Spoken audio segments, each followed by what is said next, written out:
ఓం నమః శివాయ. చౌటుప్పల్లోని అమ్మా నాన్న అనాథుల పుణ్యక్షేత్రంలో వెలసి విరాజిల్లుతున్న శ్రీ పుణ్యలింగేశ్వర స్వామి ఆలయంలోకి ప్రవేశించడం పరమ పుణ్యదాయకమైనది, పరమ పవిత్రమైనది. ఇక్కడ స్వామివారిని దర్శించుకోవడం వల్ల జన్మజన్మల పాపాలు తొలగిపోతాయని భక్తుల నమ్మకం. ఈ ఆలయం ఆధ్యాత్మిక చింతనను, సేవాభావాన్ని పెంపొందించే ప్రశాంతమైన ప్రదేశంగా విరాజిల్లుతోంది.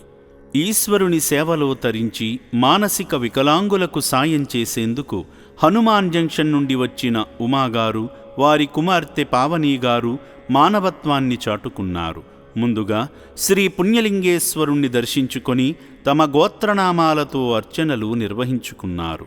పరమ పవిత్రమైన శివలింగానికి అభిషేకం చేసి వర్ణనాతీతమైన ఆనందాన్ని పొందారు. ఓం శ్రీ పుణ్యలింగేశ్వర స్వామినే నమః. భక్తులు స్వామివారి పూలమాలను తాకగా స్వామివారిని అలంకరించారు. ఈ సందర్భంగా అర్చకులు స్వామివారికి కర్పూర నీరాజనం సమర్పించారు.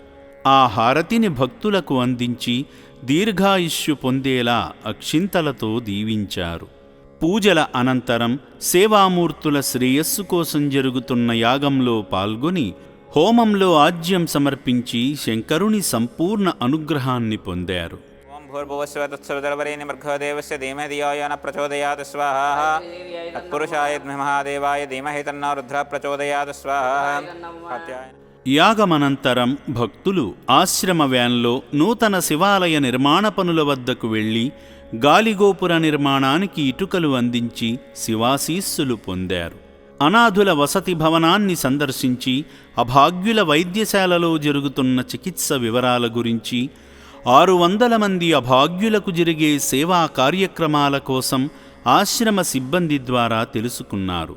సేవా మార్గంలో భాగంగా బి పావని, ఉమాగారులు శివయ్య చెంత జీవిస్తున్న అభాగ్యుల అన్నదాన కార్యక్రమానికి శక్తిమేర సాయం చేసి దీనుల సేవే దేవుని సేవ అని చాటారు.